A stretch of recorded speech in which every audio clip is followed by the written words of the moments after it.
The morning fog hung low over Oakwood Cemetery, wrapping the weathered gravestones in a pale shroud.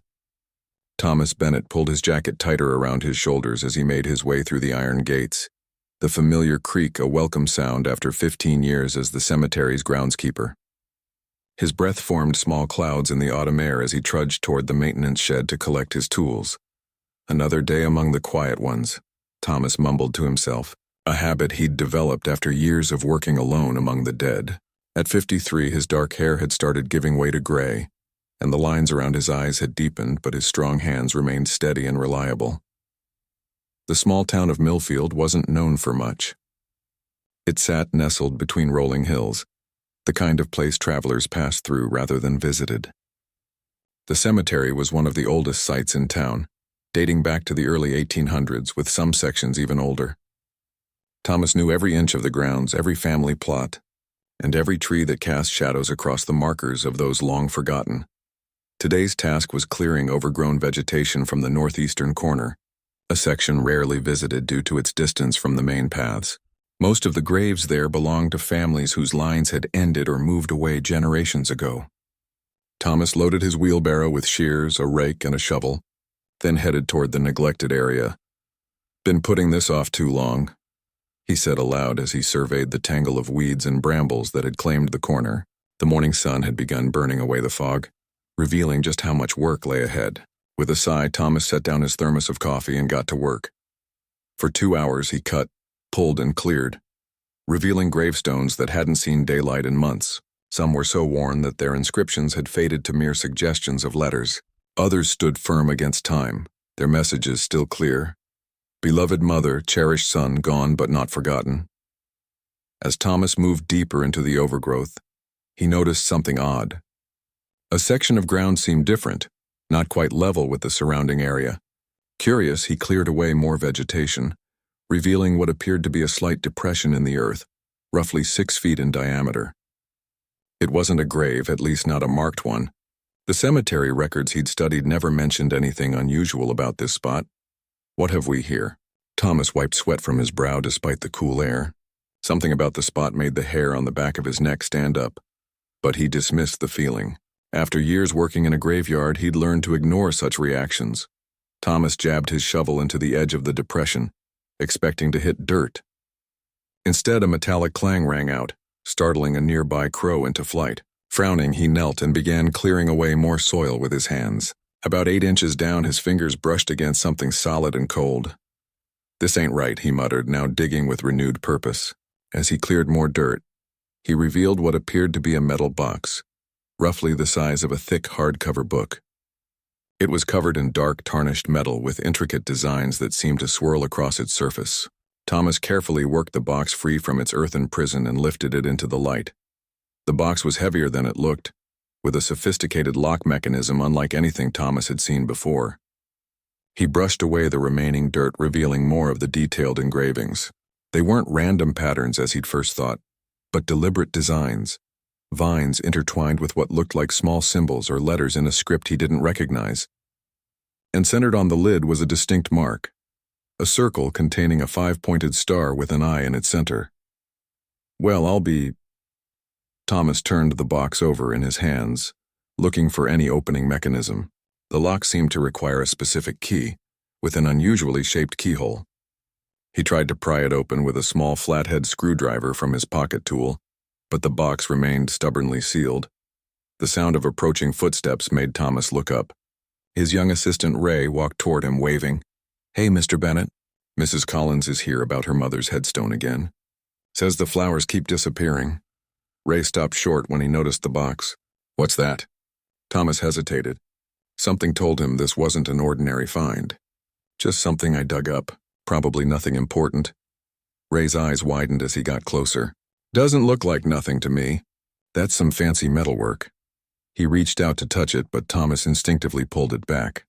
"I'll look into it later. Better go see what Mrs. Collins wants."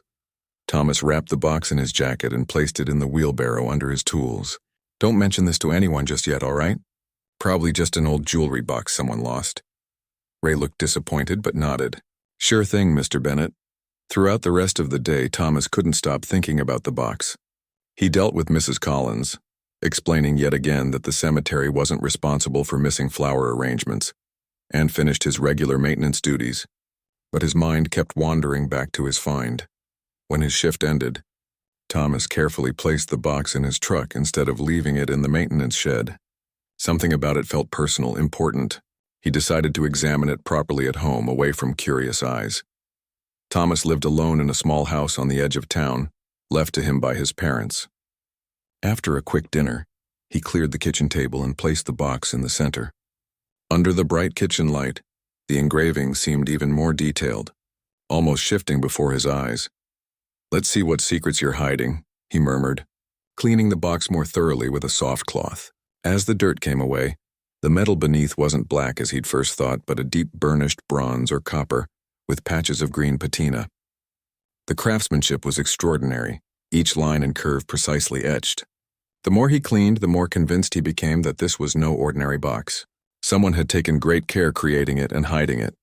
After several failed attempts to open it using various household tools, Thomas reached for his phone. If anyone in town would know about unusual historical objects, it would be Liz Parker, who ran the local library and had a side passion for town history. "Liz, it's Thomas Bennett. Sorry to call so late, but I found something today you might want to see." He described the box, careful not to sound too excited. "That symbol you mentioned, a star with an eye?" Liz's voice sharpened with interest. "Can you take a photo and send it to me?"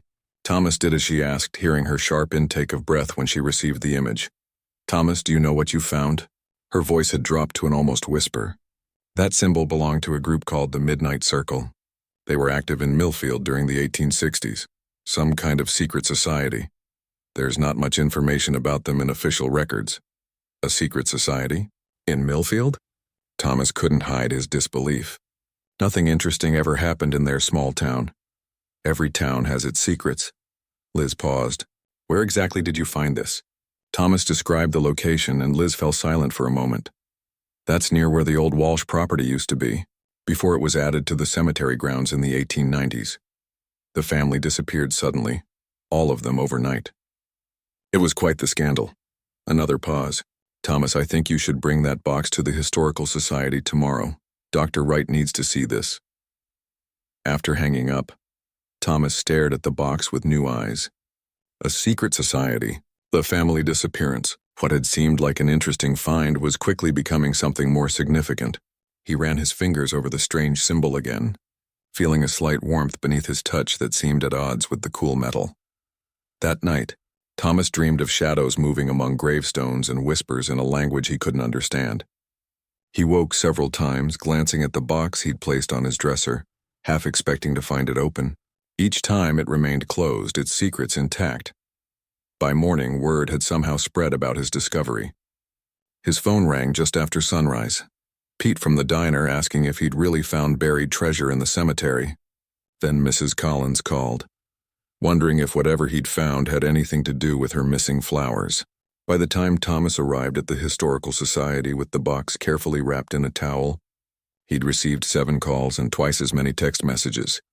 "Small towns," he grumbled as he walked up the steps of the old Victorian house that served as Millfield's Historical Society. "Can't keep anything quiet for more than a night." Dr. Eleanor Wright met him at the door, her gray eyes sharp with anticipation behind wire-rimmed glasses. At 67, she'd spent most of her life documenting Millfield's modest history, and the prospect of something genuinely mysterious had brought a flush of excitement to her cheeks. "Thomas," she said, ushering him inside, "everyone's talking about your find. Let's have a look, shall we?" As Thomas unwrapped the box and placed it on Dr. Wright's cluttered desk, neither of them could know that this small object would unravel secrets long buried, or that their lives in the quiet town of Millfield would never be the same again. Dr. Eleanor Wright placed her reading glasses on her nose and leaned forward, examining the mysterious box on her desk. The morning light streaming through the dusty windows of the Historical Society building caught the intricate engravings, making them seem almost alive. "Extraordinary craftsmanship," she murmured, running a finger along the edge. "This is no ordinary container, Thomas." Thomas shifted his weight from one foot to the other, uncomfortable with all the attention his discovery was generating. "Any idea what it might be? Or how to open it?" Dr. Wright turned the box carefully, studying the unusual lock mechanism. The style suggests mid-19th century work, but there's something different about it. She looked up at Thomas. The symbol matches descriptions I've read about the Midnight Circle, but I've never seen an actual artifact from the group. She reached for a large book on a nearby shelf, its leather binding cracked with age. This is Millfield's town record from 1850 to 1870. She carefully turned the brittle pages. There are only a few mentions of the circle, always in passing. They were apparently a group of prominent citizens who met in secret. For what purpose? Thomas asked. Dr. Wright shook her head. That's the question, isn't it? Secret societies were common in that era. Some were simply social clubs. Others had political or philosophical aims. She turned another page. Here's something. Minutes from a town meeting in June 1865 mention a proposal from members of the Circle to purchase land near the cemetery for scientific purposes. The proposal was denied. Scientific purposes? Thomas frowned. What kind of science would need cemetery land? I don't know, Dr. Wright admitted. But whatever they were doing, they were secretive about it. She closed the book. As for opening this box, we'll need someone with expertise in historical locks. I'm not willing to damage something this unique by forcing it. Thomas nodded. I might know someone. Later that afternoon, Thomas sat in the cluttered back room of Caldwell's Locks and Keys, watching as Mason Caldwell examined the box. Unlike the dusty academic setting of the Historical Society, Mason's workshop smelled of oil and metal, with tools hanging from every available space. At 38, Mason had taken over his father's locksmith business 5 years ago, but had developed a reputation for his skill with antique mechanisms. His hands, permanently stained with traces of metal and oil, moved with surprising delicacy as he examined the box. Never seen anything quite like this, he said, peering through a magnifying glass at the keyhole. It's a pin tumbler design, but with modifications I don't recognize. He looked up at Thomas. Where did you say you found this again?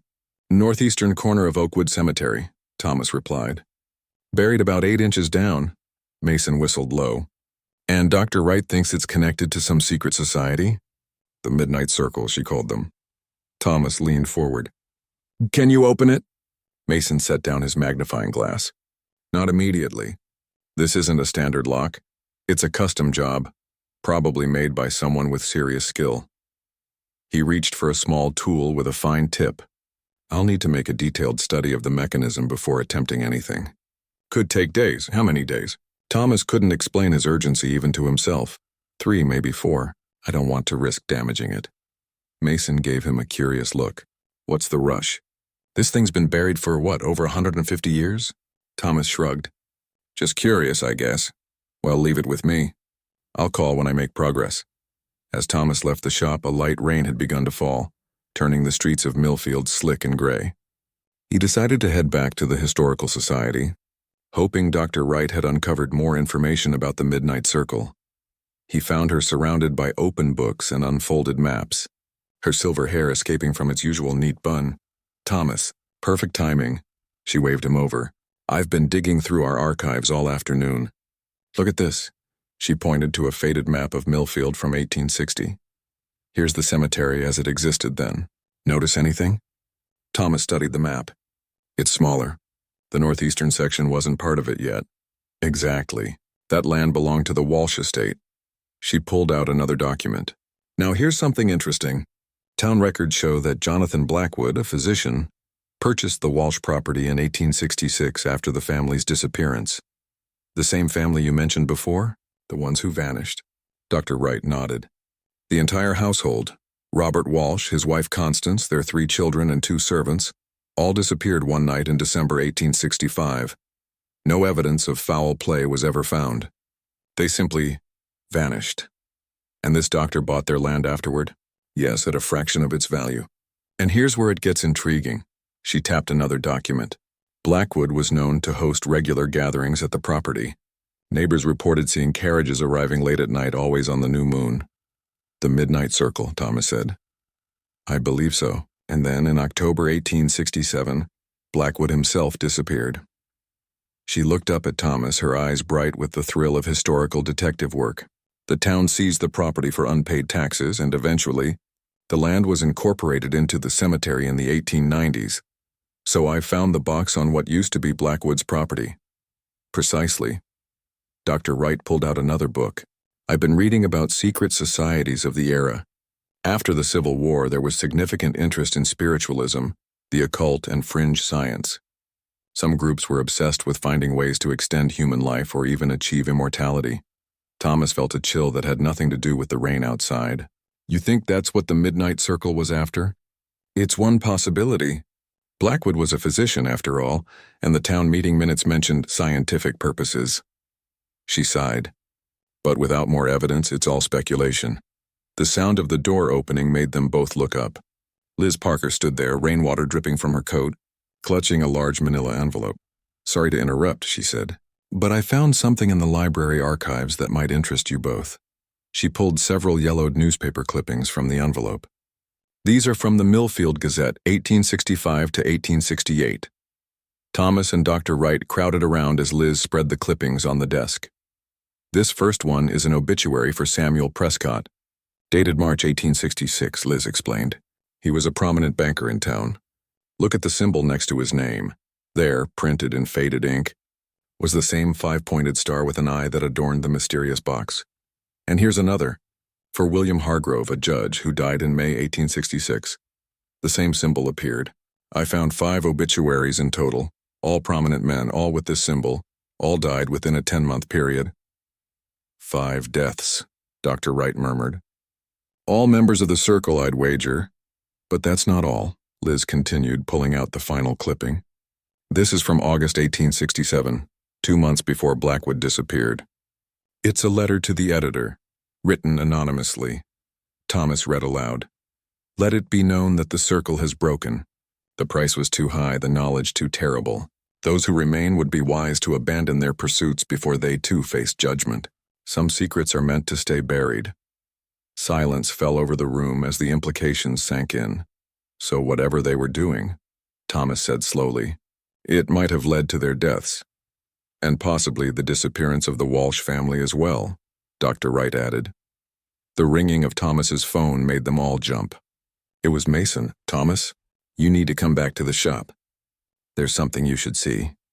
When Thomas arrived at Caldwell's Locks and Keys 20 minutes later, he found Mason hunched over the box, using a small tool to manipulate something inside the lock. I've been working non-stop since you left, Mason said without looking up. This mechanism is unlike anything I've seen. The craftsmanship is incredible. Have you opened it? Thomas asked, almost there. But that's not why I called you. Mason pointed to a small dish on his workbench. I found this lodged in one of the pin chambers. Thomas peered into the dish. It contained what looked like a small piece of parchment, rolled tightly and tied with a thread so fine it was almost invisible. It was blocking one of the pins from moving properly, Mason explained. Once I extracted it, I made more progress with the lock. Thomas carefully picked up the tiny scroll with tweezers and gently untied the thread.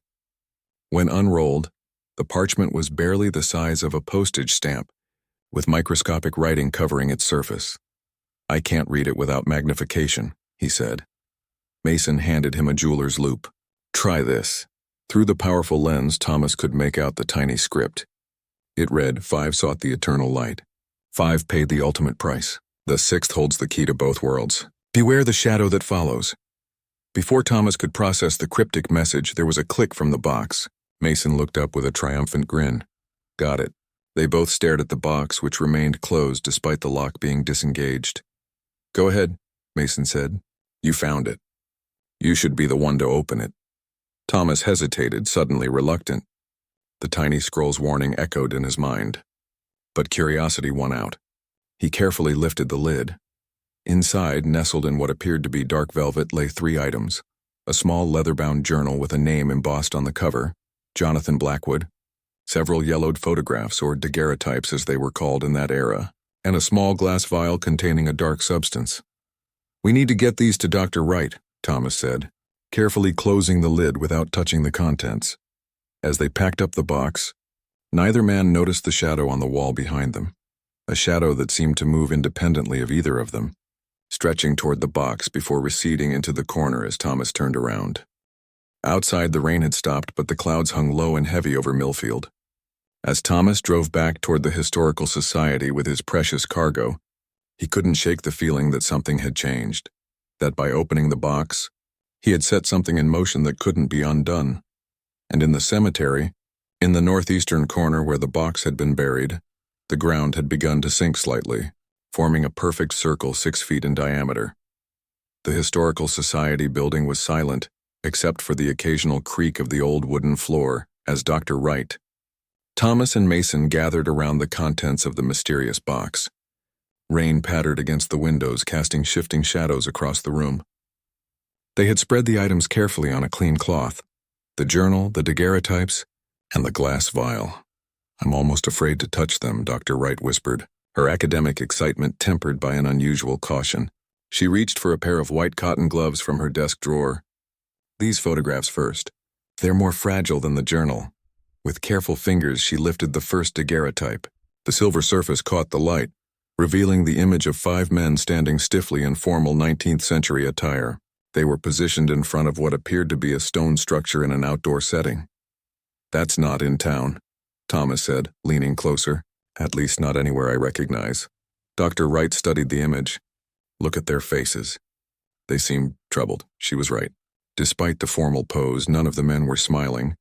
Not unusual for photographs of that era, but there was something in their eyes.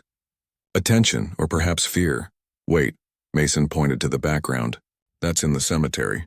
See that distinctive oak tree? It's still there, though much larger now." Thomas squinted at the image. "You're right. And that stone structure must be the altar mentioned in the town records. But there's nothing like that in Oakwood Cemetery now. Perhaps it was removed, or buried." Dr. Wright set down the first photograph and picked up the second. This image showed a close-up of the stone structure. It was about waist-high with a flat top and strange symbols carved into its sides, symbols that matched those on the box. The third daguerreotype was different, a photograph of what appeared to be handwritten, scientific notes and diagrams, too small to read clearly in the image. The fourth showed a man working alone at a desk strewn with papers and books. "That must be Blackwood," Dr. Wright said, "the physician who bought the Walsh property." The final image made them all fall silent. It showed what appeared to be a dark chamber or room. In the center was a body lying on a table with 5 men, the same from the first photograph, standing around it in a circle. Their hands were outstretched toward the body, and their expressions were a mix of concentration and terror. "What on earth were they doing?" Thomas whispered. "Let's check the journal," Mason suggested, his voice unnaturally loud in the quiet room. Dr. Wright carefully opened the leather-bound book. The pages were yellowed with age, but had been protected from moisture inside the sealed box. The handwriting was cramped but legible, written in faded brown ink. "Property of Jonathan Blackwood, M.D., she read from the first page. "Private research journal. Not for public knowledge." She turned to the next page and continued. "March 15, 1866, our first success today. Subject showed clear signs of cellular regeneration after administration of compound P7. This confirms my theory that death may not be the immutable state we have believed. The others remain skeptical, but the evidence speaks for itself." Thomas and Mason exchanged uneasy glances. "April 2, 1866, Dr. Wright read. "Prescott's funeral was today. His family suspects nothing of our work or his contribution to it. His passing was unfortunate but has provided valuable data.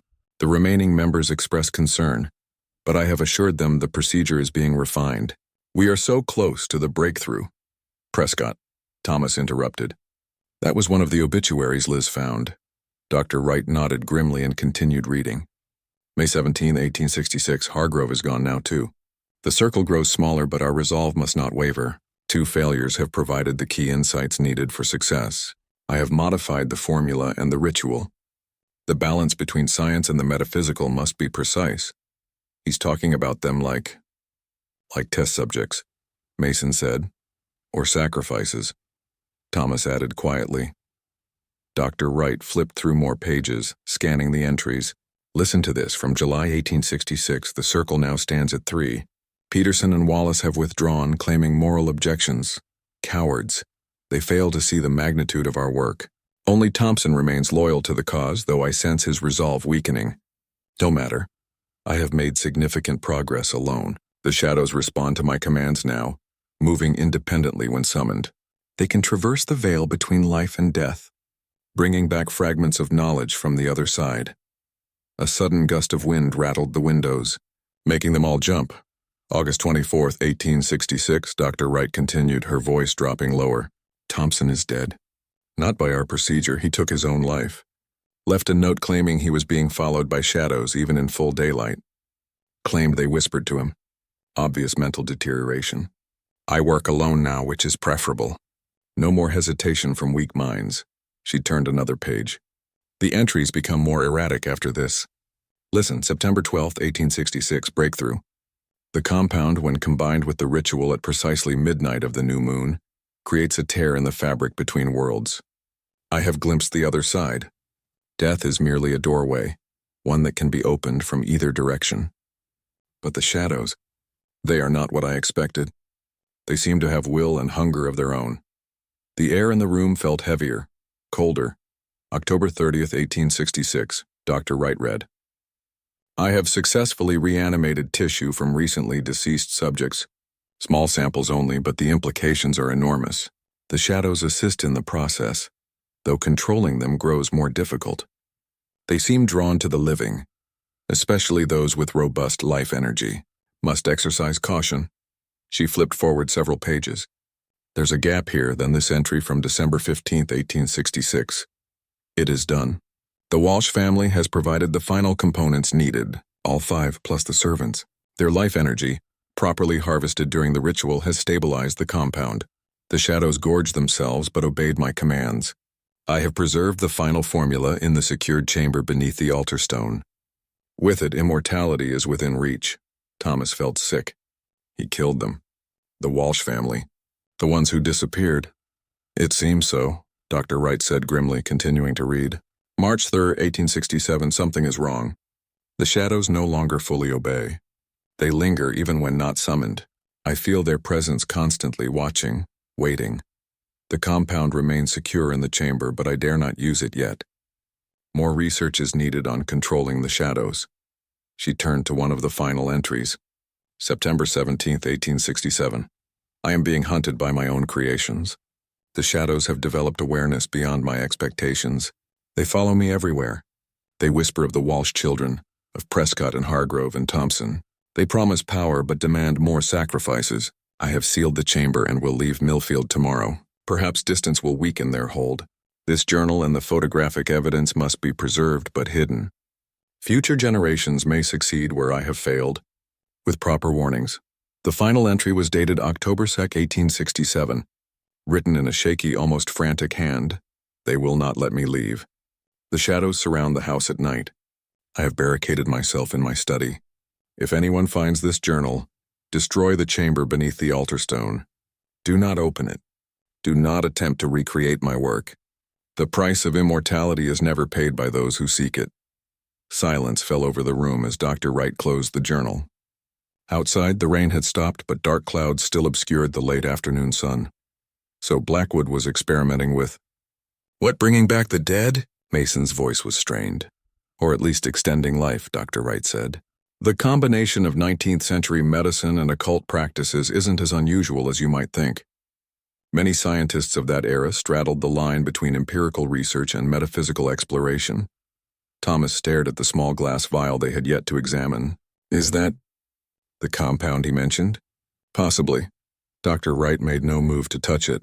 Whatever it is, I think we should leave it sealed. Mason pointed to the journal.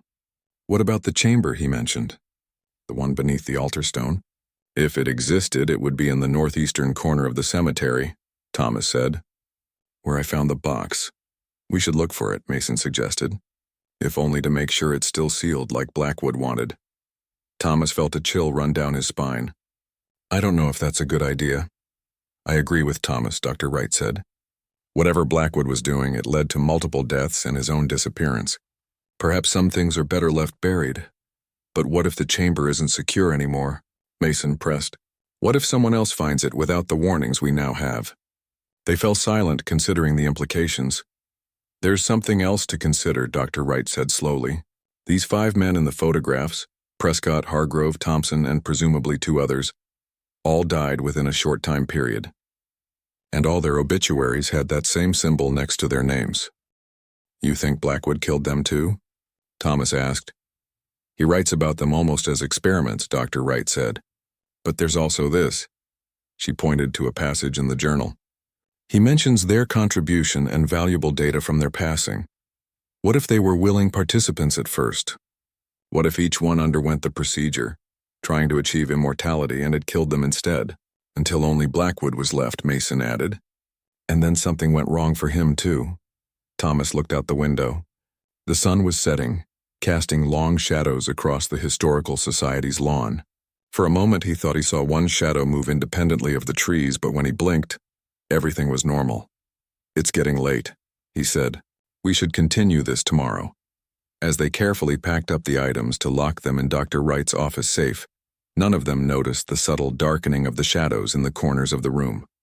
Nor did they see how, when they passed, those shadows seemed to stretch toward them, only to retreat when they turned around. That night, all 3 dreamed of a stone altar in the cemetery, of a sealed chamber beneath it, and of shadows that moved with purpose and hunger in the darkness. Thomas woke with a start, his heart pounding. The dream had been so vivid. He'd been standing in the northeastern corner of Oakwood Cemetery, watching as the ground sank beneath his feet, revealing a stone staircase that descended into darkness. At the bottom, shadows moved with purpose, reaching up toward him with wispy tendrils. He glanced at his bedside clock. 5:17 a.m. Too early to be awake, but he knew sleep wouldn't return. With a sigh, he swung his legs over the side of the bed and reached for his phone. There was a text from Dr. Wright sent at 2:43 a.m. "Couldn't sleep. Researched descendant families. Need to talk. Meet at Society at 8. Thomas replied with a simple, "I'll be there," and headed for the shower. As the hot water ran over his shoulders, he tried to make sense of everything they'd discovered. A secret society experimenting with immortality. A physician who claimed to control shadows. A mysterious chamber hidden somewhere in the cemetery where he'd worked for 15 years. It all seemed like something from a horror novel, not the quiet town of Millfield. By 7:30, he was pulling into the parking lot of the Historical Society, surprised to see both Dr. Wright's car and Mason's truck already there. Inside, he found them huddled over a stack of papers, both looking as if they hadn't slept much. "You're early," Dr. Wright said, pushing a cup of coffee toward him. "So are you," Thomas replied, accepting the coffee gratefully. "What's all this?" "Family records," Dr. Wright explained. "I couldn't stop thinking about those 5 men from the Midnight Circle. The ones in the photograph. The ones who died," Mason added. Dr. Wright nodded. "I spent half the night tracing their family trees." She spread out several handwritten charts. "Here's what I found. Prescott, Hargrove, Thompson, and the other 2, Green and Wilson, all had families. Children who carried on their names. So," Thomas sipped his coffee, "so I tracked their descendants down to the present day." Dr. Wright's eyes were bright with the excitement of discovery, but there was something else there too. Worry. "Every single family line has died out. The last Prescott died in a house fire in 1912. The last Hargrove drowned in 1943. The Thompson line ended with a car accident in 1975. That could be coincidence," Mason said, but his tone suggested he didn't believe it. "The Green family lasted until 1998. Their last descendant died of what was officially ruled a heart attack, though she was only 42 and had no history of heart problems." Dr. Wright took a deep breath. "And the final Wilson died just 8 years ago. Alan Wilson, age 37. The official cause was suicide, but the newspaper article mentioned that friends reported he'd been acting paranoid, claiming he was being followed by shadows. A chill ran through the room that had nothing to do with the morning air. "You think they were cursed?" Thomas asked. "That whatever Blackwood did somehow affected their descendants?" "I don't know about curses," Dr. Wright said carefully. "But there's a pattern here that's hard to ignore. And there's more." She pulled out another document. "I found property records for the Walsh estate, the land that became part of the cemetery. There was a detailed survey done when the town acquired it in 1868. It mentions an unusual stone structure in the northeastern section, described as a table-like altar of unknown origin. The survey notes that the altar was to be removed as part of the cemetery expansion. But was it actually removed? Mason asked. That's just it, there's no record of its removal. No expenses for laborers, no mention in later documents. Dr. Wright pushed her glasses up her nose. I think it might still be there, just buried. Thomas recalled his dream, the sinking ground, the stone staircase. Where exactly in the northeastern section? Dr. Wright pointed to a spot on an old map. Based on the survey coordinates, it would be very close to where you found the box. They all fell silent, considering the implications. There's something else, Thomas said finally. Something I didn't mention yesterday because it seemed, I don't know, crazy. Dr. Wright and Mason looked at him expectantly. My grandfather used to work at Oakwood Cemetery too, back in the 1960s. He always told me to avoid the northeastern corner after dark. Called it the cursed corner. Said the shadows there move differently. Why didn't you mention this before? Dr. Wright asked. Thomas shrugged. I thought it was just an old man's superstition. He liked to tell scary stories. But now it seems relevant. Mason finished for him. There have been incidents in that section of the cemetery over the years. Thomas continued. Nothing major enough to make the news, but groundskeepers talk. People claiming to see things moving at the edge of their vision. Cold spots that appear suddenly. One guy quit after he swore someone whispered his name when he was alone. So what do we do now? Mason asked. Look for this altar? I think we have to, Dr. Wright said. At the very least, we need to confirm whether the chamber Blackwood mentioned still exists. If it does, we need to make sure it's secure. Thomas nodded reluctantly. The ground in that area has been sinking slightly. I noticed it when I found the box. If there is a chamber underneath, it might be becoming unstable. Then it's settled, Dr. Wright said. We'll go to the cemetery tonight and look for the altar. Why tonight? Thomas asked, though he already suspected the answer. According to Blackwood's journal, the Midnight Circle always performed their rituals during the new moon. Dr. Wright's expression was grim. Tonight is the new moon. The day passed with agonizing slowness. Thomas went through his regular cemetery maintenance duties, finding himself drawn repeatedly to the northeastern corner. The small depression where he'd found the box seemed to have grown larger, the earth sinking inward like something was pulling it from below. By late afternoon, as he was preparing to leave for the day, Ray caught up with him near the maintenance shed. Mr. Bennett, there's been some weird calls to the office today. Thomas tensed. What kind of weird? People saying they've seen things in the cemetery. Shadows moving when they shouldn't. Ray shuffled his feet nervously, and Mrs. Collins called again about her mother's grave. Says she saw someone standing over it last night, but when she called out, they vanished. Just disappeared. Probably just kids, Thomas said, not believing it himself. Halloween's coming up. People get spooked easily this time of year. Ray didn't look convinced. It's not just Mrs. Collins. 3 other visitors reported similar things today, and he hesitated. And what? I saw something too. This morning, by the old oak tree. A shadow that didn't match anything around it.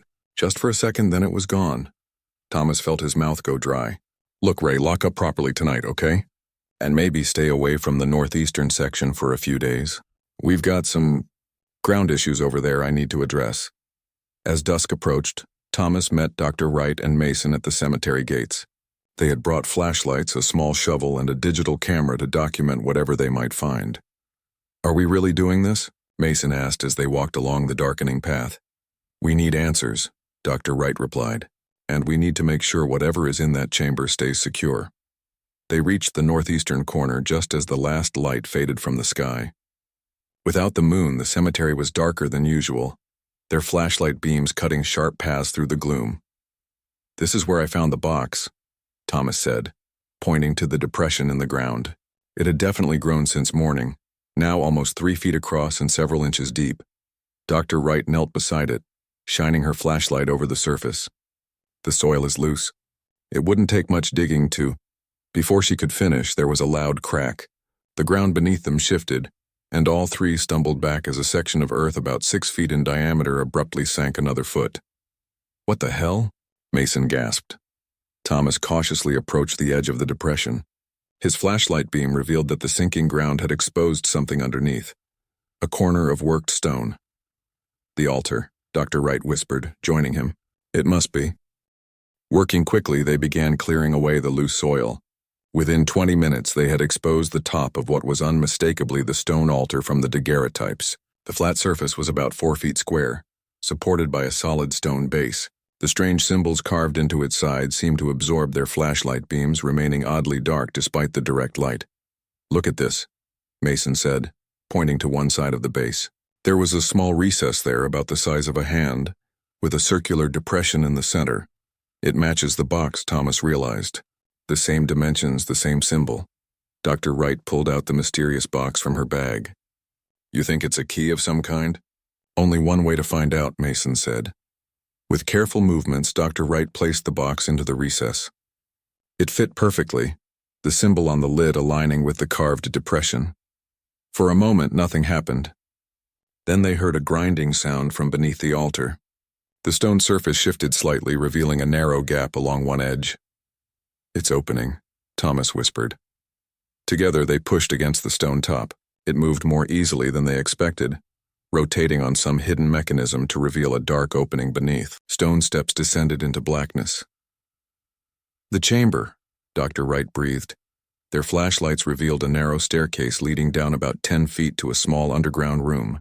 The walls were lined with fitted stone, remarkably well preserved despite the passage of time. "I'm not sure we should go down there," Thomas said. But even as he spoke, Dr. Wright was already descending the steps, her academic curiosity overcoming caution. "Eleanor, wait," he called, using her first name in his alarm, but she continued down with Mason following close behind. Cursing under his breath, Thomas went after them. The chamber was surprisingly dry, with no sign of water damage despite being underground for over 150 years. In the center stood a stone table similar to the altar above, and arranged around it in a perfect circle were 5 unmarked coffins. "Just like Blackwood's journal said," Mason whispered. "The Walsh family?" 5 coffins, Thomas counted. But there were 7 Walshes, the parents, 3 children, and 2 servants. "Unless some of these contain more than one body," Dr. Wright suggested grimly. The atmosphere in the chamber felt wrong, heavier, colder than the autumn night above. Thomas's flashlight beam caught something on the stone table, a small leather pouch and a folded piece of paper, yellowed with age but perfectly preserved in the dry air. Dr. Wright carefully unfolded the paper. "The price of immortality is never paid by those who seek it," she read aloud. The same phrase from Blackwood's journal. Mason had opened one of the coffins and stepped back with a gasp. "It's empty." They checked each coffin in turn. All 5 were empty, with no sign they had ever contained bodies. "I don't understand," Thomas said. "Where are the Walshes? Where's Blackwood?" Dr. Wright had opened the leather pouch. Inside were 5 locks of hair, each tied with different colored thread. "I think," she said slowly, "that whatever ritual Blackwood performed, it didn't just kill the Walshes, it consumed them. Transformed them somehow." A sudden chill swept through the chamber, making the air feel thick and hard to breathe. Thomas looked toward the steps and froze. "Guys," he said, his voice barely audible, "look at our shadows." Their 3 shadows, cast by the flashlights, were stretching across the floor of the chamber, not toward the light sources, but toward the empty coffins. As they watched in horror, the shadows began to move independently, pulling away from their feet like dark pools spreading across the stone floor. "We need to get out of here," Thomas said. "Now!" They scrambled toward the steps, but Thomas felt something holding him back, a cold pressure around his ankles. Looking down, he saw his shadow clinging to him, stretching but not breaking as he moved like some kind of dark elastic. "Run!" he shouted, breaking free with a violent step. They burst from the chamber into the night air above, gasping. Behind them, they could hear a soft whisper rising from the open chamber, like multiple voices speaking just below the threshold of understanding. "Close it," Mason urged. "We need to seal it again." Together, they pushed the heavy stone altar back into place. The grinding sound came again as the hidden mechanism engaged, sealing the chamber. Dr. Wright quickly removed the box from its recess. "We're never speaking of this," Thomas said, his voice shaking. "We seal this place up, bury it again, and never tell anyone what we found." But as they gathered their things to leave, Thomas noticed something that made his blood run cold. Their shadows, cast by the flashlights against the nearby gravestones, seemed somehow darker than they should be. And as he turned to walk away, he could have sworn his shadow hesitated for just a moment before following. A week passed. Thomas tried to return to his normal routine at the cemetery, but nothing felt normal anymore. He'd covered the sunken area in the northeastern corner with fresh soil and placed warning signs about unstable ground, but he couldn't stop thinking about what lay beneath. The three of them had agreed to keep their discovery secret. They locked Blackwood's journal, the daguerreotypes, and the vial in Dr. Wright's office safe.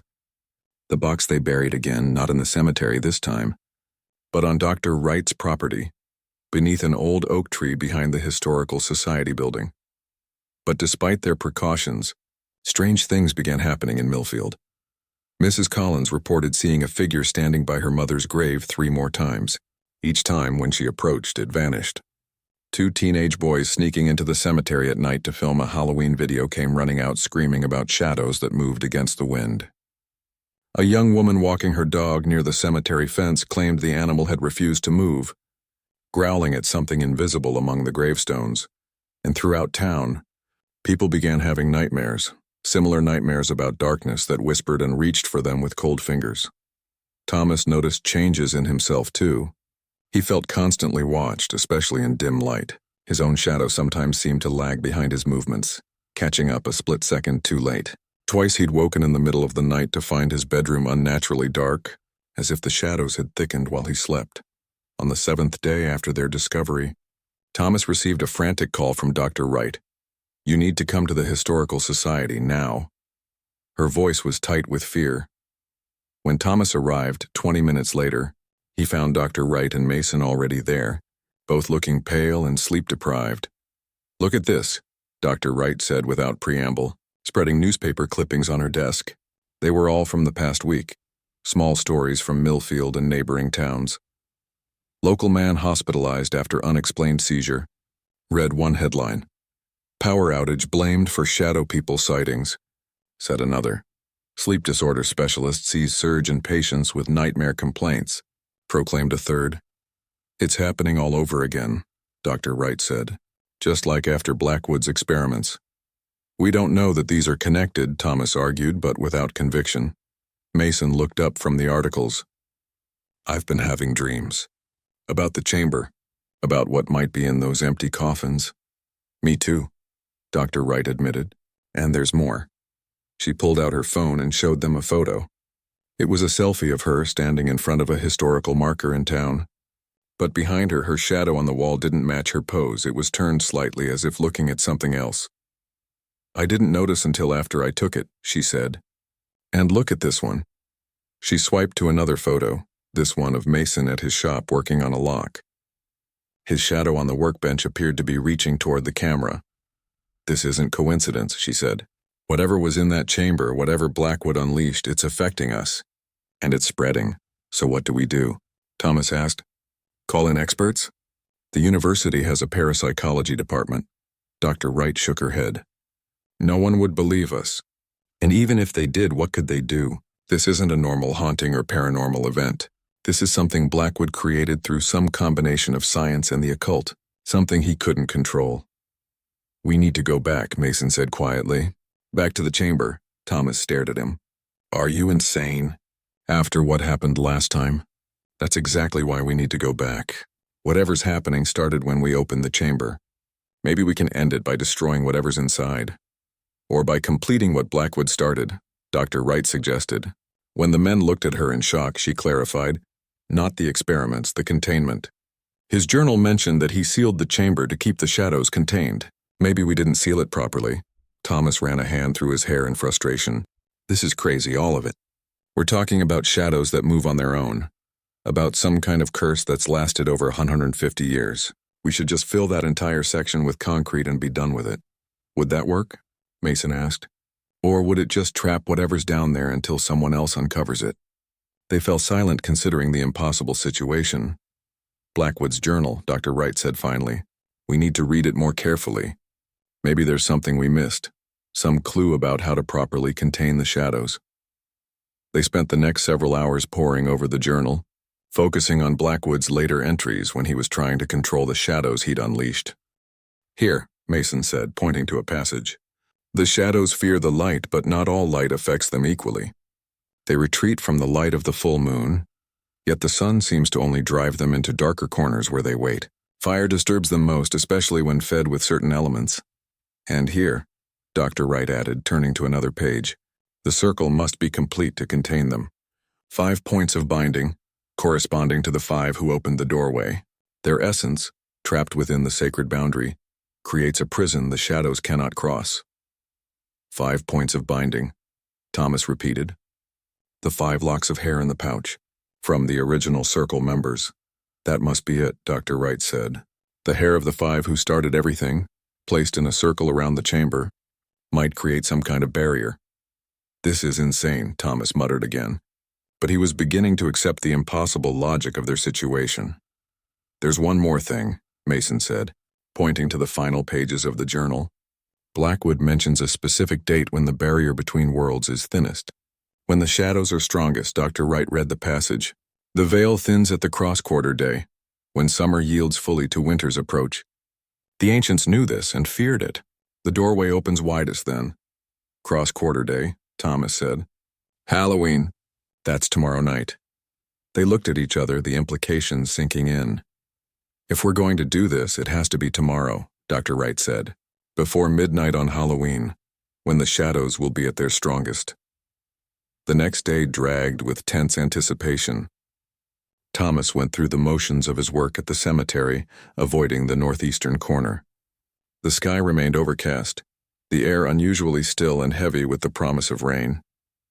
By late afternoon, he noticed more shadows than usual among the gravestones, despite the lack of direct sunlight. They seemed to pool in corners, thicker and more substantial than ordinary shadows should be. Once he could have sworn he saw one move from behind a monument to the shelter of a nearby tree, though nothing visible had cast it. As dusk approached, he met Dr. Wright and Mason at the cemetery gates. They had brought flashlights, lanterns, salt, iron tools, and the leather pouch containing the 5 locks of hair. Dr. Wright also carried a small metal container. What's that? Thomas asked, nodding toward it. Blackwood's compound, she replied. The vial from the box. I'm not planning to use it, but I thought, just in case. They made their way through the darkening cemetery toward the northeastern corner. The warning signs Thomas had placed were gone, and the fresh soil had been disturbed. As if something had been digging. Someone's been here, he said. Or something, Mason added grimly. The depression above the chamber was fully exposed now, the stone altar clearly visible in the beam of their flashlights. As they approached, Thomas felt a resistance in the air like walking against a strong current. Do you feel that? He asked. The others nodded, their faces tense with concentration. We need to open the chamber and place the binding elements, Dr. Wright said. Thomas, you've worked here the longest. You should lead. Thomas approached the altar, his flashlight revealing the familiar recess where the box had fit. We buried the box. Without it, how do we open the chamber? Dr. Wright pulled something from her pocket, a small clay tablet with the 5-pointed star symbol pressed into it. I made an impression from the box before we buried it. It might work. Thomas took the tablet and placed it in the recess. For a moment, nothing happened. Then they heard the grinding sound as the hidden mechanism engaged. The altar began to rotate, revealing the dark staircase beneath. A cold wind rushed up from the opening, carrying whispers just below the threshold of understanding. Their flashlight beams seemed to dim, barely penetrating the thick darkness below. Remember the plan, Dr. Wright said. We place the 5 locks of hair in a circle around the chamber, sealing it from the outside first. Then we check inside to make sure everything is secure. Thomas nodded, taking a deep breath. Let's do this. They worked methodically, using salt to draw a large circle around the open chamber, then placing each lock of hair at precise intervals along the circle's edge. As they worked, the whispers from below grew louder, more urgent. They know what we're doing, Mason said, his voice tight. With the outer circle complete, they approached the opening. The steps descended into darkness that seemed almost solid. I'll go first, Thomas said, forcing confidence into his voice. He took the first step down, then another. The air grew colder with each step, the whispers closer. Behind him, Dr. Wright and Mason followed cautiously. The chamber looked different than before. The empty coffins had been arranged in a perfect circle, their lids removed. In the center, on the stone table, lay what appeared to be a human figure made entirely of shadow, its edges constantly shifting and flowing. What is that? Mason whispered. Before anyone could answer, the shadow figure sat up. It had no face, but they all felt its attention fix on them. The whispers suddenly stopped, replaced by a heavy silence. "We need to complete the inner circle," Dr. Wright said, her voice barely audible. They began placing salt in a circle inside the chamber, their movements slow and deliberate. The shadow figure watched but didn't interfere, as if curious about their actions. As Thomas placed the final lock of hair on the inner circle, completing it, the shadow figure suddenly stood. It raised what might have been arms, and the darkness in the chamber began to swirl and coalesce. "Run!" Thomas shouted. "Back up the stairs!" They scrambled toward the exit, but shadows blocked their path, forming a barrier of darkness. Behind them, the shadow figure approached, its form growing larger. "The compound," Mason said desperately. "Blackwood's formula!" Dr. Wright fumbled with the metal container, opening it to reveal the glass vial. "We don't know what it does. Whatever it is, it's connected to all this," Thomas said. "It might be our only chance." Dr. Wright handed him the vial. Thomas turned to face the shadow figure, which now towered over them, nearly touching the ceiling of the chamber. "Whatever you are," Thomas said, his voice steadier than he felt, "you don't belong here. Go back to where you came from." He raised the vial, ready to throw it at the figure, but before he could, the shadow reached out and touched his chest, right over his heart. Cold, unlike anything Thomas had ever felt, spread through him. In that moment of contact, he understood. The shadow wasn't just one entity, it was 5. The original members of the Midnight Circle, transformed by Blackwood's experiments, not dead, not alive, but something in between, and they had been waiting, gathering strength, unable to fully cross back into the world of the living. "They want to come back," Thomas gasped. "They want to live again." The shadow removed its touch, retreating slightly. The vial in Thomas's hand grew warm, then hot, the dark liquid inside beginning to glow with an eerie blue light. Dr. Wright stared at the phenomenon. "The binding is working. The circle is containing them, but they're fighting it." The shadow figure began to fragment, splitting into 5 distinct shapes. They drifted toward the empty coffins, each settling into one like dark mist.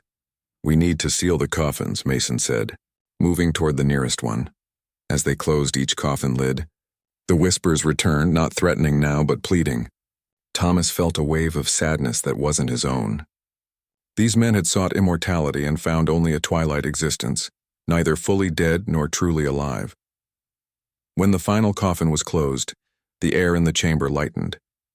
The oppressive feeling receded, though a faint chill remained. "Let's finish this," Thomas said. They completed both circles, checking that each lock of hair and line of salt remained undisturbed. As they worked, the vial in Thomas's hand gradually cooled, the glow fading until it was just dark liquid again. "What do we do with this?" he asked, holding up the vial. "Leave it on the stone table," Dr. Wright suggested. "It's part of all this. It belongs here."